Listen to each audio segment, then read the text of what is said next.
বা বৃষ্টি পড়ছে বাবা। আমরা বেরিয়ে পড়লাম আমাদের লাদাখের উদ্দেশ্যে। আজকে 28 জুন, এখন বাজে 6টা 10-15 মতো। এই যে বাড়িতে টাটা টাটা বাবা। আমাদের গাড়ি অলরেডি চলে এসছে, আমরা যাচ্ছি আমাদের গাড়িটা উঠে পড়তে। হ্যাঁ বাবা,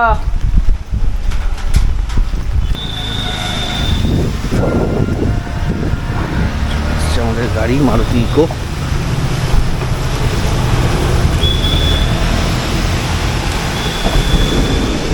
আপুকে তোকে দিয়েছে? হ্যাঁ, দিয়ে দাও।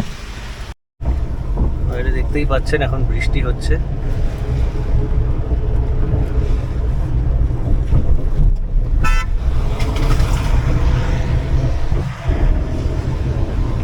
আর সবার আগে এখন আমরা সুমনকে তুলে নেবো গাড়িতে। সুমন ওঠার পরে গাড়িতে অভিজিৎ উঠবে এবং সবার শেষে সুদীপ উঠবে গাড়িতে। তারপর আমরা নেতাজি সুভাষচন্দ্র আন্তর্জাতিক বিমানবন্দরের উদ্দেশ্যে রওনা দেব। আমাদের বিশু চলে এসছে। হ্যালো গাইস, চলে এরই মধ্যে চলে এসছে আমাদের অভিজিৎ। অভিজিতের তো ব্যাগের সাইজ বড় হচ্ছে তো হচ্ছে, ওর চেহারার মতো ব্যাগের সাইজও বড় হয়ে যাচ্ছে। শ্যামনগর পার করছি, তারই মধ্যে আমরা চলে এসেছি। এবার আমাদের সঙ্গে সুদীপ চলে আসছে। টোটোতে সুদীপ বসে আছে। এসে পড়েছি আমরা শ্যামনগর। সুদীপ অপেক্ষা।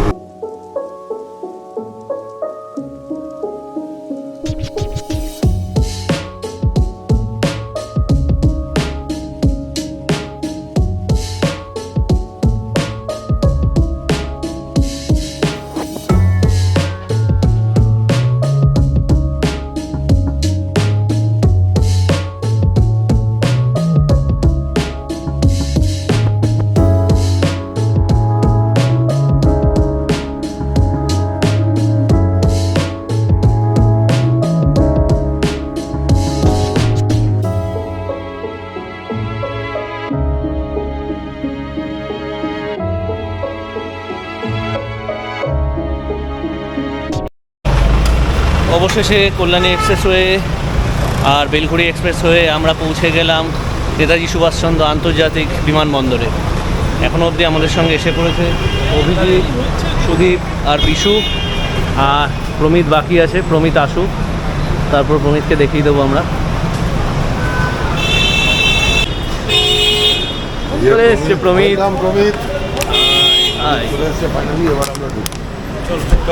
প্রমিত এবার ঢুকে পড়ি। এই যে এইটা হলো গিয়ে এয়ারপোর্টের লাউঞ্জ। এই লাউঞ্জে আমরা খাওয়া দাওয়া সেরে এই বেরিয়ে পড়লাম। Thank you. আমি আর বিশু বেরিয়ে পড়লাম, বাকিরাও সব এবার আসছে। বাকিদের সাথে দিল্লিতে দেখা হবে। এখন ডাইরেক্ট দিল্লি, ওদের চিনি না। খাওয়া হয়ে গেছে, আমাদের খাওয়া হয়ে গেছে।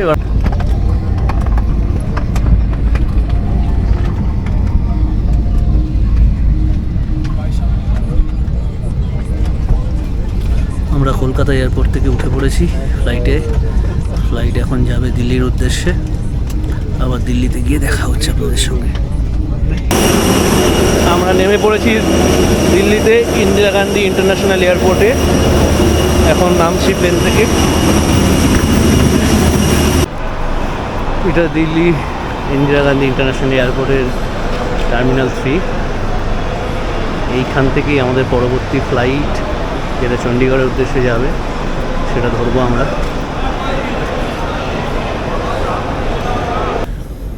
Good morning.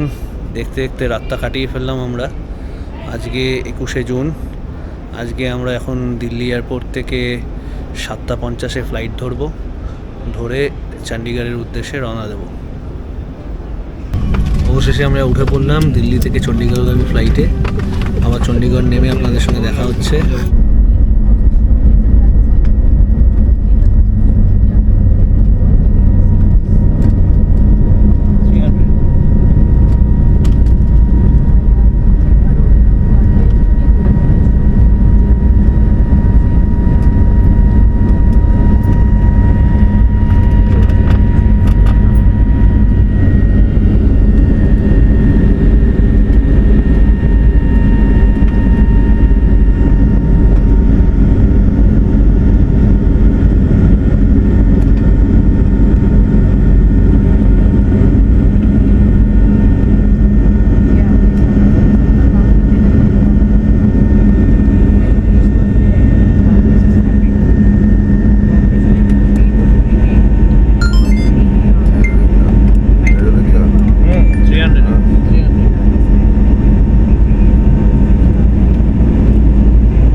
আমরা চণ্ডীগড়ের পঞ্চকুলা ফেজ 2 সেখানে যে গতির হাব রয়েছে সেখান থেকে আমাদের বাইকগুলোকে কালেক্ট করে বেরিয়ে পড়লাম। আজকে আমরা চেষ্টা করব মান্ডির দিকে যাওয়ার, জানি না কতটা গিয়ে উঠতে পারবো আমরা, দেখি যতটা যেতে পারি। তার মধ্যে বিশু আমাদের যে ভাই আছে, ওর বাজাজ ডমিনার, ওর ট্রান্সপোর্টের কারণে স্ট্যান্ডটা একটু বেঁকে গেছে, সেটাকে একটু ঠিক করে নিতে হবে।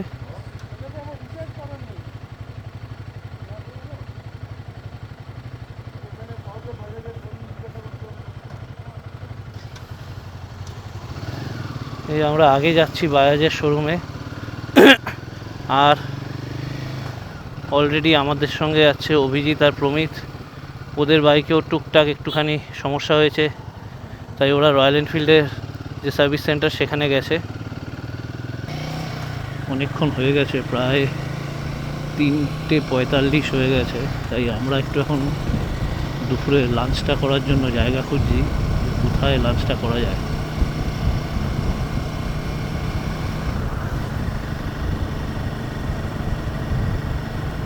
আসলে আজকে ব্যাপারটা একটু হ্যাপাজেড হয়ে গেল।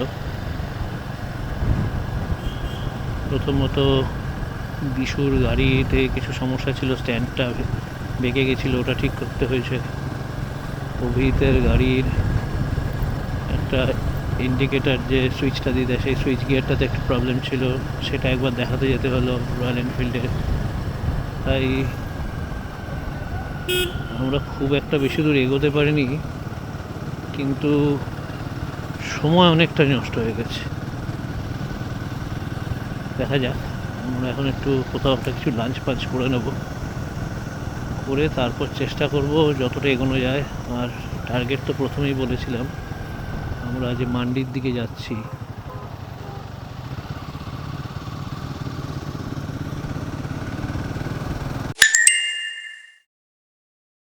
পাঁচটার সময় আমাদের লাঞ্চ কমপ্লিট করে আমরা বেরিয়ে পড়লাম আবার মান্ডির উদ্দেশ্যে। আবারও সেই একই কথা, চেষ্টা হলো মান্ডি যাওয়ার, কিন্তু জানি না আজ শেষমেশ মান্ডি অবধি পৌঁছাতে পারবো কি না। যতটা পৌঁছাবো ততটা গিয়ে দেখাচ্ছি।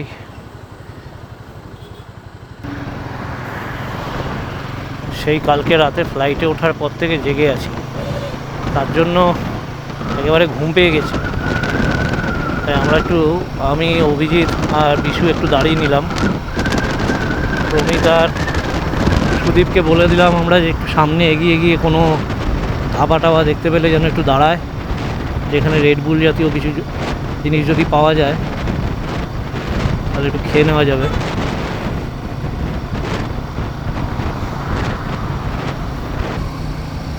কেদারপুর সাহেব আর 7 কিলোমিটার দূরে। 7 কিলোমিটার পর থেকে আমাদেরকে ডান দিকে নিতে হবে। একটা ছোট্ট কাটি আছে, সেই কাট আউট দিয়ে বেরিয়ে ডান সাইডে একটা ফ্লাইওভার উঠে গেছে, আমাদের সেই ফ্লাইওভারটা ধরে নিতে হবে। দেখি কেদারপুর সাহেবটা আসুক, আপনাদেরকে দেখাচ্ছি। চণ্ডীগড় থেকে যদি লে মানালি হাইওয়ে ধরতে হয় তাহলে মান্ডির দিকে যেতে হলে, এই যে দেখতে পাচ্ছেন মানালির দিকে যেতে হলে ডান দিকে যেতে হবে। কেদারপুর সাহেবের যে গুরুদুয়ারাটা রয়েছে সেটার দিকে যেতে গেলে এই যে এই মাঝখান দিয়ে একখানা ফ্লাইওভার উঠে যাচ্ছে, সেই ফ্লাইওভারটা আপনাদেরকে ধরে নিতে হবে, তাহলেই আপনারা মানালির দিকটাতে চলে যেতে পারবেন।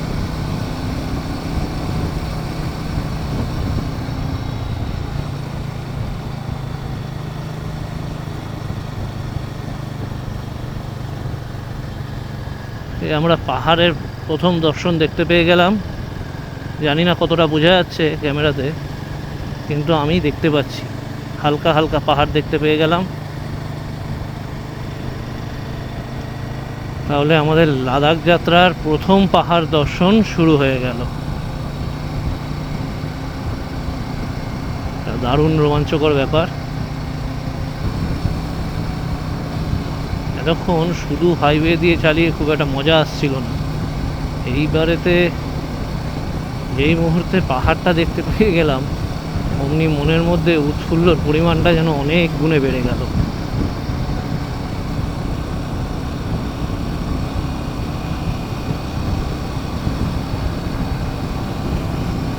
সাথে সুদীপও চলে এসছে। এবার মনে হচ্ছে পাহাড়টা ভালো করে একটু দেখতে পাচ্ছেন। যে কথাটা আমি বলছিলাম কেদার সাহেবের গুরুদুয়ারার ওখানটায়, যে কেদার সাহেবের গুরুদুয়ারার ফ্লাইওভারটা নিলে পরেই কিন্তু পাহাড়টা দেখা শুরু হয়ে যায়।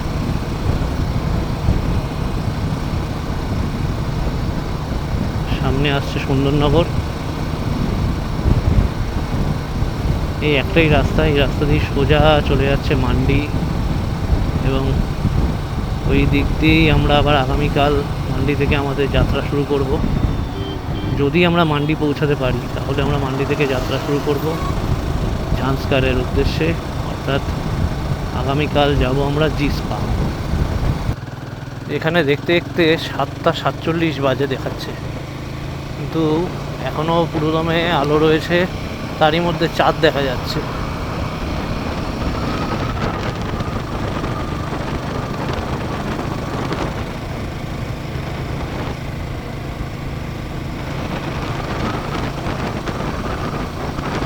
বলে তো ছিলাম মান্ডি চলে যাবো বলে আজকে, কিন্তু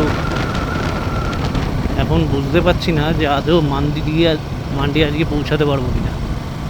মনে হয় না আজকে মান্ডি পৌঁছাতে পারবো। দেখি সামনে যে কোনো হোটেল একটা দেখে আমরা থেকে যাব।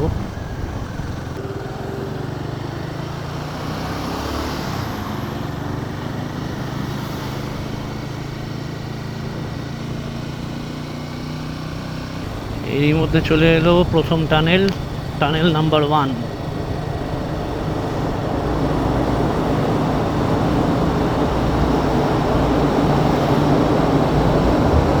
টানেলের ভেতরটা বেশ গরম, মারাত্মক রকমের গরম।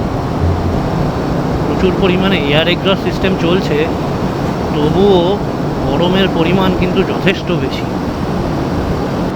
এই টানেলগুলো হওয়ার দরুন যাতায়াত ব্যবস্থার একটা সত্যি মানে প্রভূত উন্নতি হচ্ছে। আগে হয়তো এই সমস্ত রাস্তা, আমি যদিও বা আগে কখনো আসিনি এই অঞ্চলে, তো যা দেখে মনে হচ্ছে এই সমস্ত রাস্তা আগে যখন এই টানেলগুলো ছিল না তখন মানুষকে যে পরিমাণ কষ্ট করতে হতো এক প্রান্ত থেকে অন্য প্রান্তে যেতে, আজ কিন্তু সেই কষ্টের পরিমাণ প্রভূত অংশের লঘু হয়ে গেছে। 1 নম্বর টানেল থেকে আমরা বেরিয়ে পড়লাম।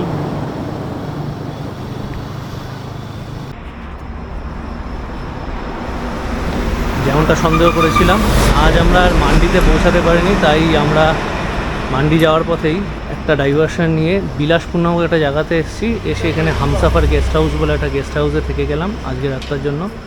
কালকে সকালে আবার এখান থেকে বেরিয়ে আমরা জিসপার উদ্দেশ্যে রওনা হব।